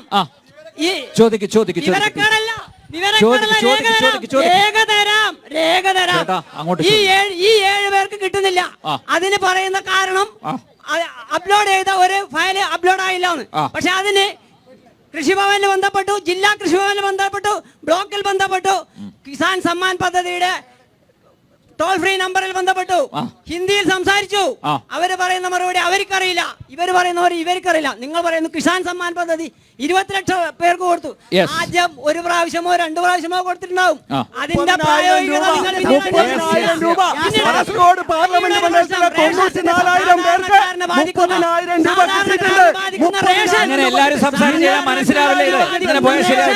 കേന്ദ്ര സർക്കാർ റേഷൻ വിഹിതം 2 പൗരന്മാരായി കാണുന്നു ജനങ്ങളെ. BPL കാർഡുകാർക്ക് മാത്രം കേന്ദ്ര സർക്കാർ അരി കൊടുക്കുന്നു, മറ്റുള്ളവർക്ക്. മുമ്പുണ്ടായത് ആളോഹരി അരിയായിരുന്നു. ആളോഹരി അരി കൊടുത്തിരുന്ന റേഷൻ ഇന്ന് പകുതി ആൾക്ക് കിട്ടുന്നില്ല. രണ്ടാമത് കേരള സർക്കാരിന്റെ ഭാഗത്തേക്ക് പോവുകയാണെങ്കിൽ എല്ലാ സമയത്തും ഓണച്ചന്ത ക്രിസ്മസ് ചന്ത, പെരുന്നാൾ എവിടെ? പെരുന്നാൾ ഓണച്ചന്ത? ചന്ത, എവിടെ വിഷു ഓണച്ചന്ത? ചന്ത, ഈ ചന്തകളൊന്നും നിങ്ങള് ഇപ്പോൾ ഒരു കാര്യം ഈ മനസ്സിലായി, ചന്ത സപ്ലൈ എന്ന കൊലക്ക് പേര് വരുവാ. ബോർഡിൽ എഴുതി വെക്കുന്നതല്ലാതെ എന്തെങ്കിലും ഒരു സാധനം LDF-ന്റെ പ്രതിനിധിക്ക് പോയിട്ടുണ്ടോ? Yes, പോയിട്ടുണ്ട്. yes, yes. മനസ്സിലായി, ഇന്ന് മനസ്സിലായി. ഇന്ന് ഒരു പോയിട്ടുണ്ട്. സാധനമില്ല. ഇന്ന് ഒരു സാധനമില്ല. പോയിട്ടുണ്ട്. ഈ ചർച്ച നിർത്തിയതിന് ശേഷം എവിടെയാ സാധനമുള്ളത്? നമുക്ക് പോവാം. രണ്ടുപേർക്കും പോകാം. ആ, ഏതെങ്കിലും ഒരു ചന്തയുണ്ട്. ചന്തയിലേക്ക് ചന്തയുണ്ടെങ്കിൽ ചന്തയിലേക്ക് പോവാം. ഏതെങ്കിലും ഒരു ചന്തയിലേക്ക് സപ്ലൈകോലും ഇല്ല, ചന്തയിലും ഒരു ഇല്ല. സാധനത്തിൽ മൂന്നെണ്ണം ചേട്ടാ, ഒഴികെ ചേട്ടാ, മതി, മതി. ഏതെങ്കിലും ഒന്ന് കൂടുതൽ Yes, yes, നമുക്ക് നിങ്ങൾ പോവാം. പറയുന്ന മനസ്സ്- പടി മനസ്സ്- എടുക്കാം. അപ്പൊ അതുപോലെ ചേട്ടാ, ആരോഗ്യ- ഇങ്ങനെ പോയാൽ ഇങ്ങനെ പോയാൽ ആരോഗ്യ മേഖല- കിസാൻ സമ്മാന പദ്ധതി. ആരോഗ്യ മേഖല- ഇങ്ങനെ പോവാൻ പറ്റില്ല. ആരോഗ്യ മേഖലയിൽ എയിംസ് പ്രപ്പോസലിൽ LDF സർക്കാർ ഹലോ, എല്ലാവർക്കും ചോദിക്കണം. LDF സർക്കാർ കാസർഗോഡിനെ ഉൾപ്പെടുത്തിയിട്ടില്ല. അതെ, അതെ, അതെ, ആരോഗ്യ മനസ്സിലായി. മേഖല രംഗം പറയുന്നു. മനസ്സിലായി. പിന്നീട് BJP പ്രതിനിധി പറഞ്ഞ് വിദ്യാഭ്യാസത്തിന് വേണ്ടി എല്ലാവരും മംഗലാപുരത്തേക്ക് പോകുന്നു. ഒരു ചോദ്യം ഈ മംഗലാപുരത്തേക്ക് പോകുമ്പോൾ MP എല്ലാ വികസനത്തിന്റെ ഉത്തരവാദി BJP ആണ് എന്ന് പറയുന്ന BJP മതി, മതി, മതി. ഇങ്ങനെ പോരുത്. 10 വർഷം ആ, മൈക്ക് കട്ട് ചെയ്തേ, മൈക്ക് കട്ട് ചെയ്തേ. മൈക്ക് ഇങ്ങനെ പറയാതെ ഇരിക്ക്. താങ്കൾ ചോദിച്ച ചോദ്യങ്ങൾക്ക് മറുപടി വേണ്ട. ഇങ്ങനെ കാളമൂത്രം പോലെ ആയാലോ? Yes, ആദ്യം ഒരു മിനിറ്റ്. ആദ്യം മനോ ഒരു കാര്യം, കിസാൻ സമ്മാൻ പദ്ധതി ചോദ്യം ഇങ്ങനെ ചോദിക്കാതെ ചുരുക്കൂ. ഒരു ചോദ്യം, ഒരു ഈ ഉത്തരം. പാർലമെന്റ് Yes, ആ. മണ്ഡലത്തിൽ ആ. 94,000 പേർക്ക് 30,000 രൂപ വെച്ച് കിസാൻ സമ്മാൻ നിധി കിട്ടിയിട്ടുണ്ട്. നിങ്ങൾക്ക് കിട്ടാത്ത എന്താണ് എന്നുള്ളത് കൃഷിഭവനിൽ പരിശോധിക്കണം. നിങ്ങൾ KYC കൊടുക്കേണ്ട സമയത്ത് കൃത്യമായി കൊടുത്തതിൽ വന്ന പോരായ്മയായിരിക്കാം. ഈ രാജ്യത്ത് ലക്ഷക്കണക്കിന് കോടിക്കണക്കിന് ആൾക്കാർക്കാണ് കിസാൻ സമ്മാൻ നിധി കിട്ടുന്നത്. നിങ്ങൾ പറയുന്ന 2 പേർക്ക് കിട്ടിയില്ല എന്നുള്ളതുകൊണ്ട് ആ പദ്ധതി ഇല്ല എന്നല്ല. ഇവിടെ 94,000 ആൾക്കാർക്ക് കിട്ടിയിട്ടുണ്ട്. ഈ പാർലമെന്റ് മണ്ഡലത്തില് 367 കോടി രൂപ. ഇപ്പൊ 2 ആഴ്ചകൾക്ക് മുമ്പേ, അവസാന ഗഡു 2 ആഴ്ചകൾക്ക് മുമ്പേ കിട്ടി. 2 ആഴ്ചകൾക്ക് മുമ്പേ കിട്ടി. മനു, എന്തായാലും ജനസഭയിൽ ഉയർന്ന ഒരു ആക്ഷേപം എന്നുള്ള നിലയിൽ ഒരു മിനിറ്റ് ഇദ്ദേഹത്തിന്റെ ആവശ്യം, ഇദ്ദേഹത്തിന്റെ പരാതി അതൊന്ന് പരിശോധിക്കണം. അത് സത്യമാണോ എന്ന് കൂടി ഒന്ന് പരിശോധിക്കാം. പരിശോധിക്കാം, ഉറപ്പ് തരുന്നു. യെസ്, രമേശൻ, താങ്കളോട് ഒരു ചോദ്യം ചോദിച്ചു. ചന്ത എവിടെ? വിഷു ചന്തയില്ല, ഓണച്ചന്തയില്ല, എല്ലാ ചന്തകളും കേരളത്തിലെ എല്ലാ ഉത്സവകാലങ്ങളിലും കഴിഞ്ഞ 7 വർഷമായിട്ട് ചന്തയുണ്ട്. വിലക്കയറ്റമില്ലാത്ത രണ്ടാം LDF സർക്കാർ, വിലക്കയറ്റമില്ലാത്ത രണ്ടാം LDF സർക്കാർ എന്ന് പറഞ്ഞിട്ട് അവശ്യ സാധനങ്ങളില്ല. സാമ്പത്തിക പ്രതിസന്ധി കണക്കെടുക്കാതെ തന്നെ ജനങ്ങളിലേക്ക് സാധാരണക്കാരന്റെ ജീവിതം മെച്ചപ്പെടുത്തുന്നതിന് വേണ്ടി ഗവൺമെന്റ് നടത്തിയ ത്യാഗപൂർണമായ പ്രവർത്തനങ്ങളുണ്ട്. ആ ത്യാഗപൂർണമായ പ്രവർത്തനമാണ് സപ്ലൈകോയിൽ പുതപ്പിച്ച് കിടത്തിയതുപോലെ വെള്ള തുണിയിട്ടിട്ട് സപ്ലൈകോയിൽ കിടത്തിയ ഒരു സാധനമുണ്ട്.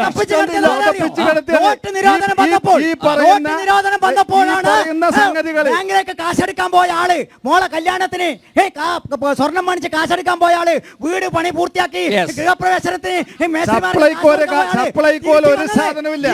2 ഗവൺമെന്റുകളും ജനങ്ങളെ വഞ്ചിക്കുകയാണ്. 2 ഗവൺമെന്റും സാധാരണക്കാരന് പിടിച്ചു നിൽക്കാൻ കഴിയുന്നില്ല. 2 ഗവൺമെന്റും ഇവിടുത്തെ സാധാരണക്കാരനെ കൊള്ളയടിച്ചുകൊണ്ട് മുന്നോട്ട് പോവുകയാണ്. കിസാൻ സമ്മാൻ പദ്ധതിയുടെ കാര്യമൊക്കെ പറഞ്ഞല്ലോ. ഇതൊക്കെ കേന്ദ്ര ഗവൺമെന്റിന്റെ സംഘടിതമായ കൊള്ളയുടെ ഭാഗമാണ്. കിസാൻ സമ്മാൻ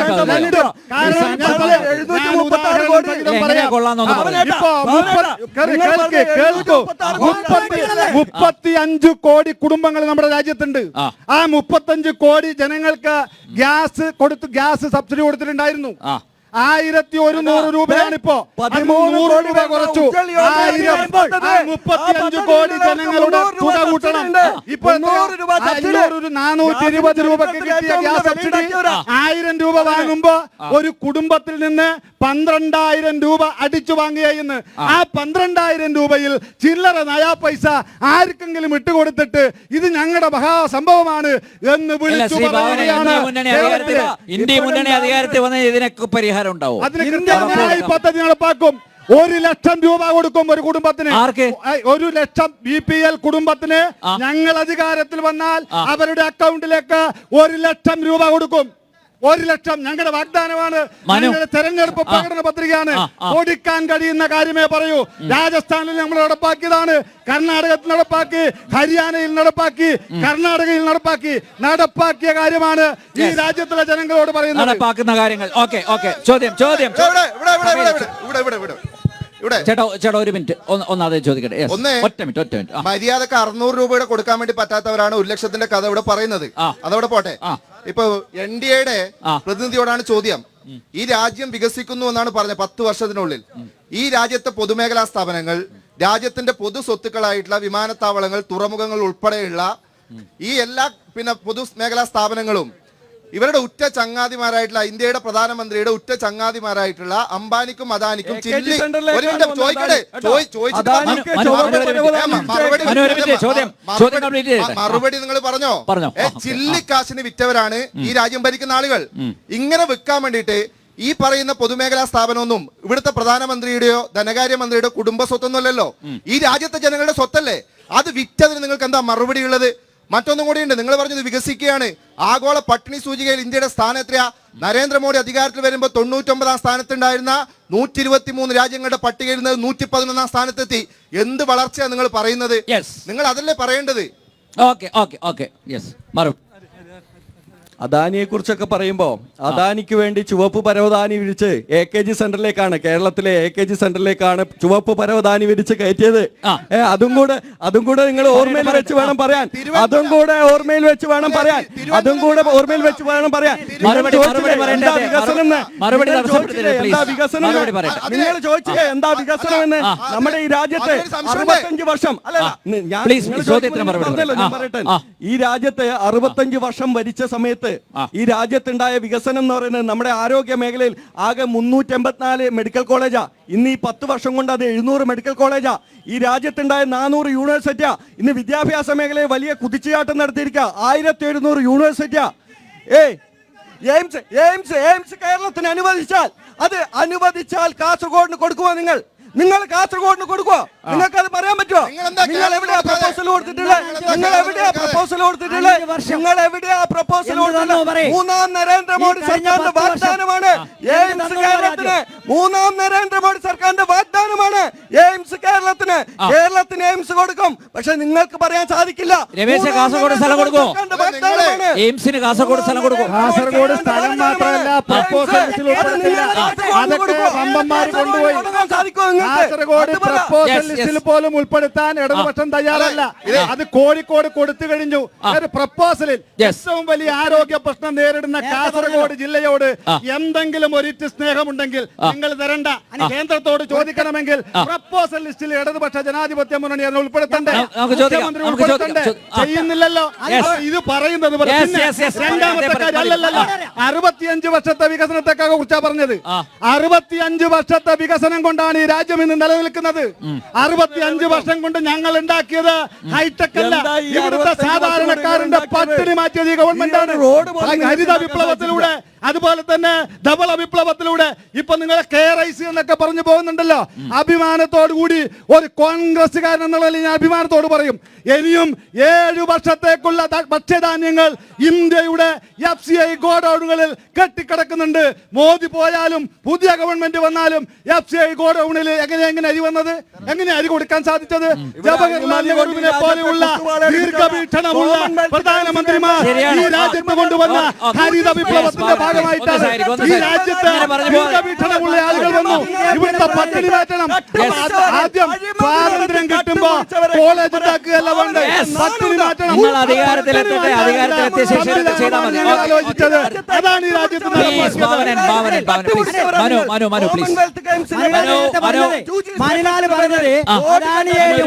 അദാനിയെയും അംബാനിയും ഒക്കെ ഞങ്ങളാണ് പരവതാനി വിരിച്ചു വന്നത്. ഞാൻ പറയട്ടെ, അദാനിയും അംബാനിയും ഒക്കെ അരുന്ധതി റോയ് പറഞ്ഞെന്താ അറിയോ? 4 ആളാണ് കാര്യങ്ങൾ നിർവഹിക്കുന്ന രാജ്യത്തിനകത്ത്. 2 ആള് വിൽക്കുന്നു, 2 ആള് വാങ്ങുന്നു. വാങ്ങുന്ന 2 ആൾ അദാനിയും അംബാനിയും, വിൽക്കുന്ന 2 ആൾ നരേന്ദ്രമോദിയും അമിത്ഷായുമാണെന്ന് പറഞ്ഞത് മാർക്സിസ്റ്റ് പാർട്ടി അല്ല. അവിടെ പറഞ്ഞത് അരുന്ധതി റോയിയെ പോലുള്ള പ്രസിദ്ധരായ ആളുകളാണ്. 23 സ്ഥാപനങ്ങൾ, പൗരത്വ സ്ഥാപനങ്ങൾ ഉൾപ്പെടെ 23 പൊതുമേഖലാ സ്ഥാപനങ്ങൾ വിറ്റ് കമ്മീഷൻ അടിച്ച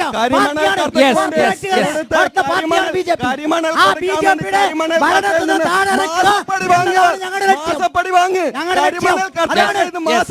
BJP താഴെയിറക്കാൻ ഭാരതം ഒന്നിക്കണം, മാസപ്പടി വാങ്ങിയവരാ പറയുന്നത്. അടുത്ത ചോദ്യം. ഞാൻ കൂടുതൽ ചോദ്യങ്ങളിലേക്കാണ് പോകുന്നത്. രമേശ് ചേട്ടനോട് ഒരു സംശയമാണ്. ആരോടാ? കാഞ്ഞങ്ങാട്ട് രമേശ് ചേട്ടൻ ഒരു സംശയമാണ്. CPM നമ്മളെ ഇന്ത്യ മുന്നണിയുടെ ഭാഗമാണ്. അപ്പോൾ ഇന്ത്യ മുന്നണിയുടെ പ്രധാനമന്ത്രി സ്ഥാനാർത്ഥിയാണ് രാഹുൽ. അപ്പോൾ നമ്മുടെ മുഖ്യമന്ത്രിയും പിന്നെ പ്രധാനമന്ത്രി സ്ഥാനാർത്ഥി ആക്കിയിട്ടില്ല കേട്ടോ ആക്കിയിട്ടില്ല. രാഹുലിനെ. മുഖ്യമന്ത്രിയും CPM-ഉം പ്രചാരണ പരിപാടിയിൽ പറയുന്നത് രാഹുലിനെ തോപ്പിക്കണമെന്നാണ്. അതെ. പിന്നെ എന്തിനാണ് നിങ്ങൾ ഇവിടെ കേരളത്തിൽ ഇങ്ങനെ കടിപിടി കൂടുന്നത്? പിന്നെ എനിക്ക് പറയേണ്ട പ്രിയപ്പെട്ട നാട്ടുകാരാണ്, നമുക്കൊരു ബമ്പർ ലോട്ടറി അടിക്കാനുള്ള സാഹചര്യം വന്നിട്ടുണ്ട്. നമുക്ക് എയിംസ് ആസ്പത്രി NDയുടെ പ്രഖ്യാപനമാണ്. നമ്മ എല്ലാവരും അശ്വിനിയെ ജയിപ്പിച്ചാല് നമുക്കൊരു ബമ്പർ ലോട്ടറി അടിക്കാൻ സാധ്യതയുണ്ട്.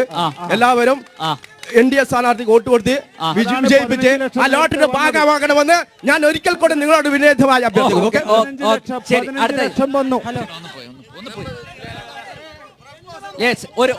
ഒരു ഒറ്റ മിനിറ്റ് ചോദ്യം പെട്ടെന്ന് തരാം ഞാൻ തരാം ചോദ്യം. അശ്വിനിയെ ജയിപ്പിച്ച ബമ്പർ ലോട്ടറി ഞാൻ തരാം. പറയുന്നുണ്ട്. അപ്പൊ എനിക്ക് വികസനത്തിനെ പറ്റി ചോദിക്കാനല്ല, നിങ്ങളുടെ പ്രൊപ്പഗണ്ട BJP പ്രതിനിധിയോട് ചോദിക്കുന്നത്, നിങ്ങളുടെ പ്രൊപ്പഗണ്ടനെ പറ്റിയാ ചോദിക്കുന്നത്. കുറച്ച് ദിവസം മുമ്പ് നമ്മളൊരു വാർത്ത കണ്ടു, NCERT +2-ന്റെ പാഠപുസ്തകത്തിൽ നിന്നും നമ്മളെ മുസ്ലിം സമുദായത്തിന് കരുതൻ എന്ന് പറയുന്ന ബാബറി മസ്ജിദ് ഡിമോളിഷനും അതേപോലെ തന്നെ എത്രത്തോളം നമ്മുടെ രാജ്യത്തിൽ ചരിത്ര പ്രാധാന്യമായ ഗുജറാത്ത് റൈറ്റ്സിനെ പറ്റിയിട്ടുള്ള കാര്യങ്ങൾ NCERT നമ്മളുടെ 12th ടെക്സ്റ്റ് ബുക്കിൽ നിന്ന് എടുത്തു കളഞ്ഞു. അതേപോലെ തന്നെ കുറച്ച് മുന്നോട്ട് പോകുമ്പോൾ നമുക്ക് വേറെ കാണാൻ പറ്റുന്ന നമ്മുടെ പാർലമെന്റ് ഉദ്ഘാടനം നടക്കുന്ന സമയത്ത് ഹിന്ദു ആചാരങ്ങളുടെ ഭാഗമായിട്ടാണ് അതൊക്കെ നടത്തിയിട്ടാണ് നമ്മൾ പാർലമെന്റ് ഉദ്ഘാടനം ചെയ്തത്. അതുപോലെ തന്നെ വേറെ നോക്കുമ്പോൾ നമ്മൾ CAന്റെ കാര്യം പറയുമ്പോൾ, പൗരത്വ ഭേദഗതി ബില്ലിന്റെ കാര്യം, ബാക്കി എല്ലാ മതത്തിനും ഉൾപ്പെടുമ്പോൾ മുസ്ലിം സമുദായത്തിനെ മാത്രം മാറ്റി നിർത്തി. അപ്പൊ ഇത്രത്തോളം മുസ്ലിം ജനങ്ങളുള്ള നമ്മുടെ നാട്ടില് അതുപോലെ തന്നെ നിങ്ങൾ വോട്ട് അപേക്ഷിക്കുമ്പോൾ ഞാൻ ചോദിക്കുന്ന ഒരു കാര്യം, സെക്യുലറിസം എന്ന വാക്ക് ഞാൻ ഒരൊറ്റ കാര്യം ചോദിച്ചോട്ടെ. CAA നടപ്പിലാക്കി കഴിഞ്ഞാൽ ഇന്ത്യൻ പൗരത്വമുള്ള ഏതെങ്കിലും ഒരു മുസ്ലിമിന് നാട് വിടേണ്ടി വരുമോ? ഇന്ത്യൻ പൗരത്വമുള്ള ചോദ്യത്തിന് ഞാൻ ഉത്തരം പറയാം. പോയിന്റ് വരുമോ ഇല്ലയോ? ഇന്ത്യൻ പൗരത്വം മുസ്ലിമിന് മാത്രം തെളിയിക്കേണ്ട അവസ്ഥ വരും. ഇന്ത്യൻ പൗരത്വമുള്ള ഏതെങ്കിലും ഒരു മുസ്ലിമിന് ബാക്കി എല്ലാവരെയും രാജ്യം വിട്ടു പോയിന്റ് വരുമോ? തെളിയിക്കേണ്ട ആവശ്യം വരുമല്ലോ. അവരുടെ പൗരത്വം തെളിയിക്കേണ്ട ആവശ്യം വരില്ലേ? പുറത്താവും ഇന്ത്യ രാജ്യത്തുള്ള ഞാൻ ചോദിക്കുന്നത്, ഇത്രയും കാര്യങ്ങൾ നടക്കുമ്പോ സെക്യുലറിസം നമ്മളുടെ കോൺസ്റ്റിറ്റ്യൂഷന്റെ അടിത്തറ സെക്യുലറിസം എന്ന വാക്കിനെ അല്ലെങ്കിൽ ആശയത്തിനെ നോക്കി കൊഞ്ഞനം കുത്തുന്ന നിലപാടല്ല ഇപ്പൊ BJP-ന്റെ ആരും ഇടപെടരുത്, മറുപടി പറയരുത്.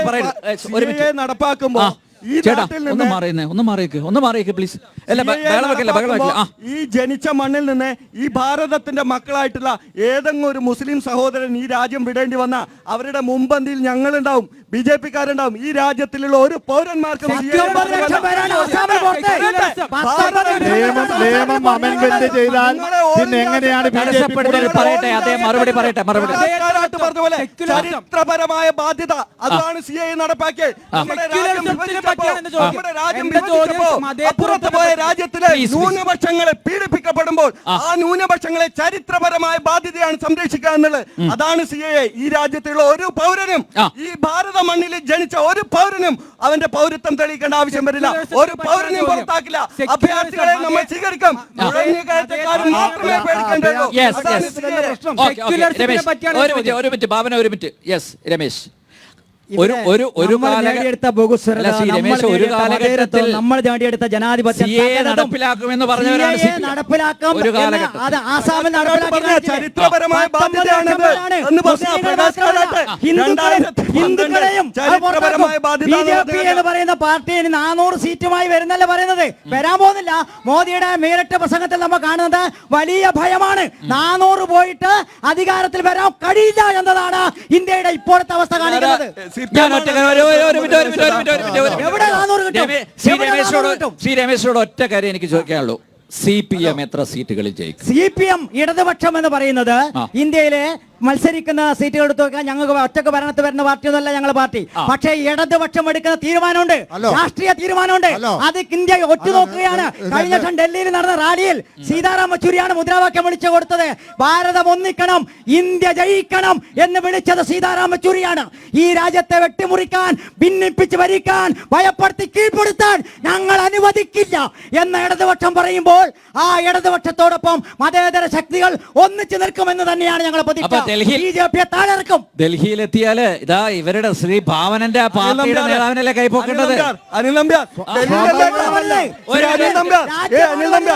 രാജ്യമാണ് വലുത്, രാജ്യമാണ് ഈ രാജ്യം നിലനിൽക്കണം. ഈ രാജ്യം നിലനിൽക്കാൻ മതേതര ശക്തികളെ ഞങ്ങൾ ഒന്നിക്കും. ഇടതുപക്ഷം പോകുന്നിടത്തെല്ലാം ഇടതുപക്ഷം തന്നെ പോകണം. പ്രിയപ്പെട്ട രമേശ്, അങ്ങനെയാണ് കേരളത്തിൽ ഒറ്റക്കെട്ടായിട്ട് മത്സരിച്ചാൽ പോയാൽ പറ്റില്ല. ഇവിടെ ഇടതുപക്ഷം പോകണം. ഇവിടെ നിന്ന് ഇടതുപക്ഷം തന്നെ പോകണം. ഇടതുപക്ഷം തന്നെ പോകണം. ഇന്ത്യ രാജ്യം നരേന്ദ്രമോദി പറയുന്ന 400ലേക്ക് പോയി 200 പോലും ഇപ്രാവശ്യം അവർ തികയിക്കില്ല. കോൺഗ്രസ് ഞങ്ങൾ 256 സീറ്റിൽ മത്സരിക്കുന്നുണ്ട്. 170 സീറ്റ് തനിച്ച് ഇന്ത്യൻ നാഷണൽ കോൺഗ്രസ് നേടും. 170 സീറ്റ് എഴുതി വെച്ചോ. ഇവരെത്ര പേര് വരും? ഇവരുടെ CPM-ന്റെ കാര്യം CPM-ന്റെ പ്രതിനിധി പറയും. ഇനി അധികാരത്തിൽ വരുന്നത് ഇന്ത്യ മുന്നണിയാണ്. ആ ഒരു തർക്കവും ഈ രാജ്യത്തിലെ ജനങ്ങൾക്ക് വേണ്ട. ഇന്ത്യ മുന്നണി അധികാരത്തിൽ വരും. ഇന്ത്യ മുന്നണിയുടെ പ്രധാനമന്ത്രി ഉണ്ടാകും. ഇടതുപക്ഷം പിന്തുണക്കുമ്പോൾ സ്വാഭാവികമാണ് രാജ്യത്തിന്റെ നിലനിൽപ്പിന് വേണ്ടി അവർ പിന്തുണക്കും. വർഗീയ വിഘടന ശക്തികളെ രാജ്യത്തിൽ നിന്ന് കേരളത്തിലെ ജനങ്ങളെ എന്തിനാ ഇങ്ങനെ പറ്റിക്കുന്നത്? ഇത് രാഷ്ട്രീയ കാപ്പട്ടിയല്ലേ? ഒരു പറ്റിക്കലുമില്ല. ഞങ്ങൾക്ക് ഓരോ രാഷ്ട്രീയ പാർട്ടികൾക്കും ഓരോ അജണ്ട വെച്ചിട്ടാണ് ഞങ്ങൾ ജനങ്ങളെ മുന്നോട്ട് കൊണ്ടുപോകുന്നത്. കേരളത്തിൽ കോൺഗ്രസിനെ വിശ്വസിക്കാൻ പറ്റില്ല എന്ന് പറയുന്നു. സീതാറാം യെച്ചൂരി പോയി അവിടെ പറയുന്നു, ഡൽഹിയിൽ പറയുന്നു കോൺഗ്രസ് കേരളത്തിലെ കോൺഗ്രസ് എന്ന് പറയുന്നത് നിലപാടില്ലാത്ത കോൺഗ്രസ് ആണ്. പോലെയാണ്. കാരണം എന്താ വെച്ചാൽ രാഹുൽ ഗാന്ധി മത്സരിക്കേണ്ടത് രാജോടല്ല. മത്സരിക്കേണ്ടത് രാജോടല്ല. രാജോടല്ല മത്സരിക്കേണ്ടത് BJP-യോടാണ്.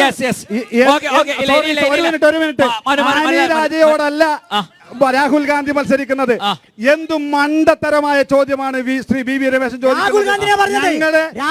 സിറ്റിംഗ് സീറ്റിൽ ഇന്ത്യൻ നാഷണൽ കോൺഗ്രസിന്റെ സിറ്റിംഗ് സീറ്റിൽ ഞങ്ങളുടെ നേതാവിനെ മത്സരിപ്പിക്കുമ്പോ ആനി രാജ വന്ന് മത്സരിച്ചിട്ട് ആനി രാജക്കെതിരെ രാഹുൽ ഗാന്ധി എന്ന് പറയുന്നത് എന്തു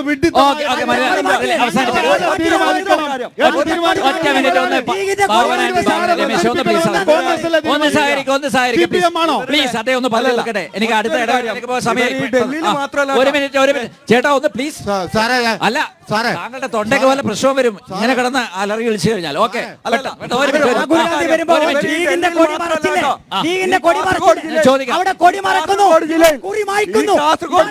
പല പഞ്ചായത്തുകളും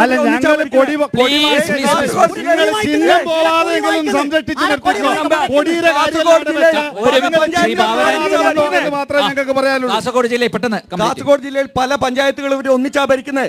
ഇന്ത്യ മുന്നണിയാണ് ഭരിക്കുന്നത്. അവരാണ് ഈ ഇവിടെ പരസ്പരം കലഹിക്കുന്നത്.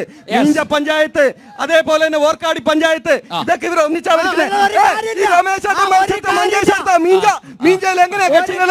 മീഞ്ചയിൽ BJP 6, LDF 5, UDF 3, SDP 1. ആരുടെ പിന്തുണയാണ് നിങ്ങൾ ഭരിക്കുന്നതെന്ന് പറ. UDF-ന്റെ ആണ്, SDP-യുടെ ആണ്? നിങ്ങൾ പറ. നിങ്ങൾക്ക് 5 ഉള്ളവർ എങ്ങനെയാ ഭരിക്കുക? 5 സീറ്റുള്ള ഇവർ എങ്ങനെയാ ഭരിക്കുക? കേരളത്തിൽ കൂടി ഇതേപോലെ കാസർഗോഡ് പോലെ ഭാഗമായിട്ട് മുന്നോട്ട് പോകണമെന്നാണ് വോട്ടർമാർ പറയുന്നത്. കാസർഗോഡ് ലോക്സഭാ മണ്ഡലത്തിലെ വോട്ടർമാർ ശക്തമായി പ്രതികരിക്കുന്നുണ്ട്. നല്ല ചോദ്യങ്ങളാണ് ഉന്നയിക്കുന്നത്.